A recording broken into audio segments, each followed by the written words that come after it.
from Parivartan, the learning center, and we are going to study the chemistry with a great fun and the understanding.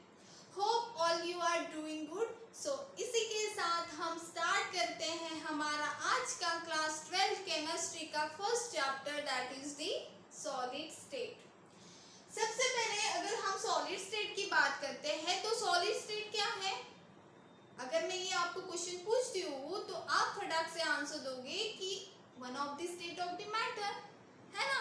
हमारे schooling के days में हमने पढ़ा था कि matter जो होता है वो 3 स्टेट्स में एग्जिस्ट होता है. कौन कौन सी? Solid, liquid and gas. So सबसे पहले हम बात करेंगे कि सॉलिड क्या है, जिसका fix shape and fix volume होता है. लिक्विड की बात करते हैं तो जिसका फिक्स वॉल्यूम तो होता है बट फिक्स शेप नहीं होता है. जिस कंटेनर में वो जाता है उसी का शेप ले लेता है ना. नेक्स्ट हम गैस. गैस का फिक्स शेप नहीं होता है और ना ही फिक्स वॉल्यूम होता है. ये चीजें हमें बेसिकली पता है ना. नाउ कभी कभी क्वेश्चन ऐसा पूछा जाता है कि how solid is differ from liquid and gas, या फिर ऐसा भी क्वेश्चन पूछा जा सकता है कि right physical and chemical properties of the solid. So तभी हमें क्या लिखना है. तो चलो हम देखते हैं कि तब ऐसे क्वेश्चन अगर पूछा जाता है तो हमें क्या लिखना है. ओके, तो सबसे पहले हम देखेंगे, इसकी बात अगर करते हैं तो सबसे पहले हम देखेंगे वॉल्यूम. ओके, वॉल्यूम को आप उसमें कितना स्पेस ऑक्युपाई किया है इस तरह से देखो. ओके, सबसे पहले हम बात करेंगे सॉलिड के केस की. ओके, सॉलिड के केस में डेफिनाइट और या फिर हम बोल सकते हैं कि फिक्स वॉल्यूम होता है ना. देखो इस मार्कर को फिक्स शेप और फिक्स वॉल्यूम ऑक्युपाई किया है. आज भी, कल भी, एवरी टाइम जब भी आप इसको मेजर करोगे तो वॉल्यूम नेवर चेंज, है ना. नेक्स्ट अगर हम लिक्विड की बात करते हैं तो लिक्विड के केस में भी डेफिनाइट वॉल्यूम होता है ना. इस बॉटल का ही एग्जांपल ले लो. मान लो इस बॉटल में अगर 1 लीटर पानी है तो इस वाटर को अगर किसी दूसरे कंटेनर में मैं ट्रांसफर कर देती हूँ, फिर भी इस वाटर में जो 1 लीटर वाटर था वो वॉल्यूम चेंज होने वाला नहीं है ना. एंड गैस के केस में वो कंटेनर का वॉल्यूम ले लेता है ना. गैस को बंद डिओड्रेंट की बोतल में रखो या फिर रूम में छोड़ दो तो वो क्या करेगा, रूम का स्पेस वॉल्यूम ऑक्युपाई कर लेगा या फिर बोतल का ले लेगा, है ना. नेक्स्ट हम बात करेंगे शेप की. सॉलिड के केस में क्या होता है. सॉलिड के केस में डेफिनाइट शेप होता है. देखो ना इस मार्कर को, इस व्हाइट बोर्ड को देखो आप, फिक्स शेप है. कल देखोगे, 2 दिन बाद देखोगे या फिर 1 साल बाद देखो, कभी भी देखो, इसका क्या शेप चेंज होने वाला है? नहीं होने वाला है ना. लिक्विड के केस में वो कंटेनर का शेप ले लेता है ना. अभी इस पानी के बॉटल में इस पानी ने इस बॉटल का शेप ले लिया है ना. अगर मान लो इस पानी को मैंने किसी सिलेंड्रिकल कंटेनर में अगर ट्रांसफर कर लिया तो क्या करेगा ये पानी, उस सिलेंड्रिकल कंटेनर का शेप ले लेगा, है ना. तो this is about the liquid. Now अभी हम गैस की केस की बात करते हैं. गैस के केस में भी वही सेम होता है. क्या करेगा वो, कंटेनर का शेप ले लेगा, है ना, जैसे अभी हमने स्टार्टिंग में देखा था, है ना. नाउ नेक्स्ट पॉइंट हमारा क्या कहता है, effect of small change in temperature. अब क्या करो, सॉलिड है, लिक्विड है, गैस है, इसका टेम्परेचर बढ़ा दो और देखो.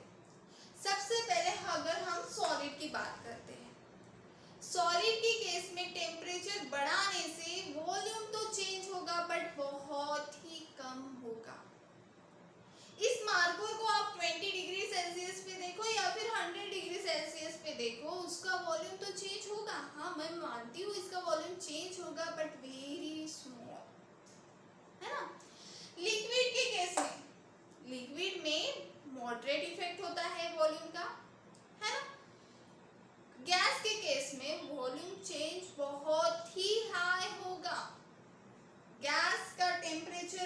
टेम्परेचर आप बढ़ाओगे तो इवेपोरेशन चालू हो जाएगा और हमारा वॉल्यूम चेंज वेरी हाई हो जाएगा, है ना। नेक्स्ट हम बात करते हैं इफेक्ट ऑफ प्रेशर की।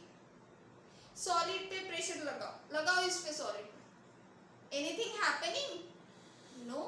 सॉलिड्स के केस में हम बोल सकते हैं कि सॉलिड क्या होता है, नॉन कंप्रेसिबल। लिक्विड को प्रेशराइज करो, क्या वाटर को प्रेशराइज कर सकते हो? हाँ, प्रेशराइज कर सकते हो, बट बहुत ही छोटा चेंज देगा, है ना। ना अगर हम गैस की बात करते हैं तो अगर आप गैस को कंप्रेस करोगे तो देखोगे कि वो हाईली कंप्रेसिबल है ना। ओके, ना हमारा नेक्स्ट पॉइंट है movement of constituent particles. Now what is mean by constituent particles? अगर सॉलिड स्टेट में ध्यान रखो, अगर मैं कंस्टिट्यूएंट पार्टिकल्स बोल रही हूँ, that means I am talking about the atoms, ions और मॉलिक्यूल्स। इनमें से किसी की भी मैं बात कर रही हूँ। ओके, आगे से ध्यान रखना। Okay, now movement of constituent particles. So चलो देखते हैं सॉलिड के केस में। सॉलिड के केस में क्या होता है, पार्टिकल्स जो है वो फ्रीली मूव नहीं करेंगे, एज उन्होंने फिक्स स्पेस ऑक्युपाई की है ना। The constituent particles can only oscillate about their mean position. जैसे मान लो, एक एग्जांपल से इसे समझते हैं। एक डब्बे में मैंने 5 बॉल्स रखी, 5 डिफरेंट कलर्स की। ओके, 5 ही रह रहे थे उसमें, तो 5 ही रखे। तो कैसे different colour, red, yellow, white, green, sorry red, yellow, green, orange, white, ऐसा सीक्वेंस रखते हैं। ओके, ना अभी मैं आपको कहती हूँ कि मुझे रेड और व्हाइट की पोजीशन चेंज करनी है। रेड को ऊपर लाना है, व्हाइट को नीचे लेके जाना है। सो मैं क्या कर पाऊंगी? क्यों नहीं कर पाऊंगी? क्योंकि वहां पे जगह ही नहीं है। बॉल्स को मूव करने के लिए कोई जगह ही बाकी नहीं है। सो मैं ये कर ही नहीं पाऊंगी। बट उन बॉल्स को क्या मैं उनके ओरिजिनल पोजीशन पे रिवॉल्व कर सकती हूँ, रोटेट कर सकती हूँ? हाँ, बिल्कुल कर सकती हूँ मैम। सो सॉलिड के केस में वो क्या करेंगे, particles can not move freely. Okay, now liquid के केस में अभी यहाँ पे कैन नॉट मूव फ्रीली चाहिए। ओके, पार्टिकल लिक्विड के केस में particles can move with a small distance. अभी उस डब्बे में मैं 4 ही बॉल्स रखी, तो उन 4 बॉल्स को थोड़ी तो जगह मिल गई ना उन बॉल्स में, है ना, इधर उधर हिलने के लिए। तो हम बोल सकते हैं लिक्विड के केस में constituent particles can move with a small distance, है ना। नेक्स्ट अगर हम बात करते हैं गैस की, गैस के पार्टिकल्स में डिस्टेंस बहुत ज्यादा होता है ना। तो that is why they are always in a random motion. Next फिर से वही एग्जांपल लेते हैं। उस डब्बे में मैंने अभी क्या किया, सिर्फ 2-3 ही बॉल रखी, तो उन बॉल्स को फ्रीली मूव होने के लिए बहुत सारी जगह अवेलेबल होगी, है ना। And that is the same thing happening with the gaseous particles. Okay, now हमारा last point क्या कहता है, interparticle forces. Interparticle forces को कैसे define करोगे आप? क्या करोगे? The force of attraction between the particles. वो particles atom रह सकते, molecules रह सकते, ions कोई भी रह सकते, but the force of attraction between the particles हम बोलेंगे। ओके, सबसे पहले हम बोलेंगे सॉलिड के केस में। सॉलिड में स्ट्रॉन्ग इंटर पार्टिकल फोर्स होता है ना, बंधे रहते हैं पार्टिकल्स। लिक्विड में थोड़ी सी जगह होती है, तो थोड़ा सा हम बोल सकते हैं कि लेस स्ट्रॉन्ग होता है। गैस के केस में वेरी वीक होता है। ओके, सो ये हो गया हमारा डिस्टिंग्विश। हमने बताया कि how solid is differ from the liquid और द गैस। और ऐसे भी हम बोल सकते हैं कि these are the physical and chemical properties of the solid. Okay, इनके अलावा हम बोल सकते हैं कि अगर कोई भी अगर हम प्रॉपर्टी बात करते हैं, अनदर प्रॉपर्टी अगर हम सॉलिड की अगर बात करते हैं तो हम बोल सकते हैं कि solid do not have a fluidity. Fluidity means जो फ्लो नहीं हो सकता उसको हम बोलेंगे कि फ्लूइडिटी। सो सॉलिड तो फ्लो नहीं हो सकता तो वो डू नॉट हैव फ्लूइडिटी बोलेंगे। अगर हम अगेन हम बोल सकते हैं कि solids are rigid because lack of space between the constituent particle, उसके वजह से वो क्या कहता है, वो पार्टिकल्स के वजह से वो क्या होता है, रिजिड हो जाता है, या फिर हम बोल सकते हैं फिक्स हो जाता है। ओके, बट जैसे जैसे हम आगे बढ़ते गए lower class to higher class, हमारे कंसेप्ट जो है वो बहुत ही एडवांस होते गए और हम बहुत सारी बातें पढ़ने को मिलती रही है ना अपने को, नए नए कंसेप्ट। क्लास 12 में हम इनमें से सॉलिड स्टेट को डीपली पढ़ने वाले हैं। नाउ इस लेसन में हम डील करेंगे कि सॉलिड स्टेट के कुछ कंसेप्ट है ना, बहुत सारे कंसेप्ट देखेंगे, बट कैसे देखेंगे, ब्रॉडर एस्पेक्ट से। ओके, और समझेंगे कि इनमें से कौन कौन से इस सॉलिड स्टेट में कौन कौन से टर्म्स इंक्लूड है, क्या प्रॉपर्टीज है, क्या टाइप्स है सॉलिड्स के, उसको हम डीपली स्टडी करेंगे। ओके, फॉर एग्जांपल अगर मैं आपको बोल देती हूँ, अगर किसी ने आपको क्वेश्चन पूछा गया कि why solid have a ability to resist any force which is applied on its surface, तो आप ये बोलोगे कि ये लार्जली डिपेंड करता है कि उसकी प्रॉपर्टीज ऑफ एटम्स की क्या प्रॉपर्टीज है, मतलब उसका अरेंजमेंट कैसा है, कौन सा फोर्स एक्ट हो रहा है, फोर्स एक्टिंग बिटवीन देम, इस पे डिपेंड करेगा, है ना। तो चलो इस कंसेप्ट को और अच्छे से पढ़ते हैं। ओके, और समझते हैं कि सॉलिड स्टेट में है क्या। तो नेक्स्ट हम देखेंगे टाइप्स ऑफ सॉलिड, या फिर हम बोल सकते हैं कि क्लासिफिकेशन ऑफ सॉलिड्स। तो ये टाइप्स ऑफ सॉलिड और क्लासिफिकेशन ऑफ सॉलिड कैसे होता है, कौन से वो टाइप्स है सॉलिड के। तो कंस्टिट्यूएंट पार्टिकल्स की अरेंजमेंट कैसी है उस पे सॉलिड का क्लासिफिकेशन होता है। Based on the arrangement of the constituent particles, solid are classified into two types, that is the crystalline solid and the amorphous solid. Okay, तो इसमें से हम सबसे पहले बात करेंगे क्रिस्टलाइन सॉलिड की। सो क्रिस्टलाइन सॉलिड क्या होता है ना। क्रिस्टलाइन सॉलिड वो होता है, these are those that have a typical geometry, मतलब कि arrangement of constituent particle is in a ordered manner. इस बात को हम एक एग्जांपल से समझते हैं। ओके, मान लो कोई एक शॉप है, उसके सामने क्यू लगी हुई है। ओके, उसमें जो लोग खड़े हैं, व्हाटएवर गर्ल्स बॉय जो भी है, वो पूरे रूल्स को फॉलो करते हुए प्रॉपर वे से क्यू में खड़े हैं। जहां हम बात करते हैं एमॉर्फस सॉलिड्स की, तो उसके जो कंस्टिट्यूएंट पार्टिकल्स होते हैं वो इरेगुलर शेप के होते हैं। मतलब इस एग्जाम्पल की अगर हम बात करते हैं तो लोग क्यू में तो खड़े हैं, बट इम्प्रॉपर वे से, कोई भी डिसिप्लिन नहीं, कोई भी कुछ भी रूल्स फॉलो नहीं कर रहे, कुछ भी नहीं। ओके, सो ये बात हो गई एमॉर्फस सॉलिड की।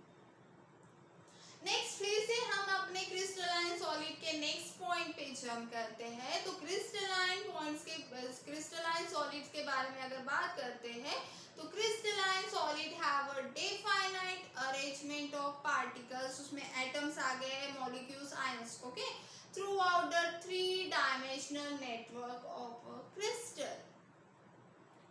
मतलब कि ऐसे कि एक पॉइंट अगर यहाँ है तो एक पॉइंट यहाँ, एक पॉइंट यहाँ, एक पॉइंट यहाँ, उसके नीचे ये एक ऐसे प्रॉपर अरेंजमेंट, सो ऑन, ऐसे बढ़ते जाएंगे। अगर आप इन पॉइंट्स, चारों पॉइंट्स को अगर आप जोड़ देते हो तो ये बन जाएगा 2 डायमेंशनल अरेंजमेंट, है ना। बट अभी आप इमेजिन करिए कि इस पॉइंट के पीछे भी एक पॉइंट है, हर पॉइंट के पीछे भी एक पॉइंट है। सो ऐसे 4 पॉइंट के 4 अलग और पॉइंट्स हो गए, है ना, क्योंकि 3 डायमेंशनल अरेंजमेंट हमें इमेजिन करना है। अगर ये इसका पीछे का, ये इसके पीछे का, ये इसके पीछे का, ये इसके पीछे का, अगर ये, तो हमें अगेन ये एक स्ट्रक्चर मिल जाएगा। जब हम इसको जोड़ेंगे तो हमें ये 3 डायमेंशनल स्ट्रक्चर मिल जाएगा, है ना। एमोर्फस सॉलिड में पार्टिकल्स की रेगुलर अरेंजमेंट नहीं होती है and therefore they do not have a well defined particles. Okay, next हम बात करते हैं अगेन क्रिस्टलाइन सॉलिड्स की। क्रिस्टलाइन सॉलिड में जो पार्टिकल्स होते हैं वो लॉन्ग रेंज ऑर्डर के होते हैं। Long range order, what is this? Long range order means, suppose अपने एग्जाम्पल को फिर से कंटिन्यू करते हैं। उस क्यूब में अगर मान लो गर्ल्स बॉयज ऐसे पेयर्स बना के खड़े हैं, ठीक है, गर्ल बॉय, उसके पीछे फिर से एक गर्ल बॉय, उसके पीछे फिर से, ऐसा बहुत दूर तक गर्ल्स बॉय, जहां तक क्यू है वहां तक रहेगा। ऐसा नहीं होगा कि थोड़े डिस्टेंस बाद 2 गर्ल्स की पेयरिंग आ जाएंगी या फिर सिर्फ 2 बॉयज की पेयरिंग आ जाएगी, ऐसा नहीं होगा। हमारा जो फॉर्मेट है गर्ल बॉय ऐसा ही रहेगा जब तक क्यू मेंटेन रहेगी। मतलब हम इस बात को ऐसे भी समझ सकते हैं कि एक पॉइंट यहाँ, एक पॉइंट अगर यहाँ है तो एक पॉइंट यहाँ, एक पॉइंट यहाँ है तो एक पॉइंट यहाँ, ऐसे चलता जाएगा जब तक ये अरेंजमेंट है तब तक। फिर अगर हम इन पॉइंट्स को अगर हम जोड़ते हैं तो फिर से हम इसी पॉइंट्स को अगर जोड़ते हैं तो हमें अगेन 1 क्रिस्टल स्ट्रक्चर मिल जाएगा, है ना। ये नया क्रिस्टल स्ट्रक्चर हमें मिल जाएगा। मतलब एमोर्फस सॉलिड में क्या होता है, ये जो स्ट्रक्चर रहेगा ये मेंटेन नहीं होगा। मतलब हमारे एग्जाम्पल की ओर देखेंगे तो एक गर्ल बॉय का ये जो हमारी क्यू की लाइन है, क्यू है, उसमें ये जो सीक्वेंस है उसको मेंटेन नहीं किया जाएगा। गर्ल बॉय हो गया 3rd या 4th पोजीशन पे, ये जो गर्ल बॉय का हमारा सीक्वेंस है वो 2 गर्ल्स में या फिर 2 बॉयज में कन्वर्ट हो गया, वो हो गया हमारा amorphous solid. Okay, now crystalline solid की बात करते हैं तो crystalline solid have a sharp melting and start melting when it reaches to a particular temperature. मतलब कि अगर मैंने बोला 120 डिग्री सेल्सियस तो 120 डिग्री सेल्सियस ही उसका मेल्टिंग पॉइंट रहेगा, ना ही वो 120 हो 121 डिग्री सेल्सियस होगा, ना ही वो 119 डिग्री सेल्सियस रहेगा। शार्प मीन्स फिक्स, मीन्स आप बोलते हो ना कि मीन्स अगर मैंने आपको कल बोल दिया कि कल मैं आपका क्लास 10 बजे शार्प 10 बजे लूंगी, ओके, मीन्स आप एक परफेक्ट टाइम को बता रहे हो, है ना। एमोर्फस सॉलिड में ऐसा कोई शार्प, मतलब उसमें do not have a sharp melting point. मतलब कि ऐसा होगा कि कल मैं आपको बोल दूं कि कल मैं आपका क्लास 10 या 10:15 बजे 10-10:15 बजे लूंगी, means I am not telling you a perfect time, I am only telling you a range, उसी को हम बोलेंगे एमोर्फस सॉलिड। ओके, नेक्स्ट अगर हम फिर से क्रिस्टलाइन सॉलिड की अगर बात करते हैं तो crystalline solid show cleavage property. Now what is cleavage property? मतलब अगर जब हम ये जो क्रिस्टलाइन सॉलिड होते हैं उसको अगर मैंने कट कर दिया तो वो 2 पार्ट्स में कट कर दिया सपोज, तो वो जो 2 पीसेस मुझे मिलेंगे वो वेरी स्मूथ रहेंगे, सॉफ्ट रहेंगे, शार्प रहेंगे. Okay, but in case of the amorphous solid वो कटेड पीसेस, जो उसको मैं कट करूंगी, जो कटेड पीसेस रहेंगे वो इरेगुलर शेप के होंगे. ओके, नाउ फिर से हम क्रिस्टलाइन सॉलिड की ओर देखते हैं. तो crystalline solid have a definite heat of fusion. मतलब हीट ऑफ फ्यूजन मतलब amount of energy needed to melt the given mass of solid at its melting point. मतलब समझो कि 1 मोल ऑफ सॉलिड को लिक्विड में कन्वर्जन होने के लिए जितनी अमाउंट ऑफ एनर्जी की जरूरत होगी उसको हम हीट ऑफ फ्यूजन कहेंगे. amorphous के केस में they do not have a definite heat of fusion. Okay, समझे इतना? ओके, आगे बढ़ा जाए. ओके, सो हम नेक्स्ट पॉइंट के ऊपर देखते. क्रिस्टलाइन सॉलिड्स का नेक्स्ट पॉइंट क्या है? Crystalline solids are anisotropic. मतलब अगर हम फिजिकल प्रॉपर्टीज की अगर बात करते हैं, लाइक इलेक्ट्रिक रेजिस्टेंस या फिर रिफ्रैक्टिव इंडेक्स की अगर हम बात करते हैं, तो वो डिफरेंट वैल्यू शो करेगा जब हम उनको डिफरेंट डायरेक्शन से मेजर करेंगे इन अ सेम क्रिस्टल. मतलब कि अगर मान लो एक क्रिस्टलाइन सॉलिड है, उसका रिफ्रैक्टिव इंडेक्स अगर आप राइट साइड से देख रहे हो, देखोगे, मेजर करोगे तो वो अलग आएगा. लेफ्ट साइड से देखोगे, मेजर करोगे तो अलग आएगा. नीचे से देखोगे तो अलग दिखेगा, ऊपर से देखोगे तो अलग रहेगा. मीन्स हर डायरेक्शन से वो अलग ही रहेगा उसकी value. But in the case of amorphous में अगर आप उसको मेजर करते हो x डायरेक्शन से, y डायरेक्शन से, z डायरेक्शन से, तो उसकी जो रिफ्रैक्टिव इंडेक्स की वैल्यू रहेगी वो सेम ही रहेगी. ओके, समझे? Now next point, crystalline solid are true solid. मतलब वो पक्के सॉलिड्स होते हैं.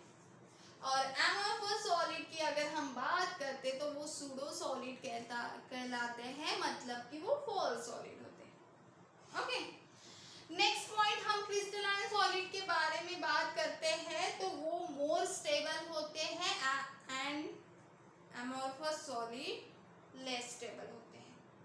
हाँ, नेक्स्ट लास्ट पॉइंट हम अगर बात करते हैं तो एग्जांपल अगर हम क्रिस्टलाइन सॉलिड्स के लेते हैं तो सोडियम क्लोराइड, क्वार्ट्ज या डायमंड, ये एग्जांपल हो गए क्रिस्टलाइन सॉलिड्स के. और अगर amorphous सॉलिड की अगर हम बात करते हैं तो glass, rubber, plastic, PVC, these are the examples of amorphous solid. Okay, so students screenshot ले लीजिए. These are the distinguish between crystalline solid and the amorphous solid.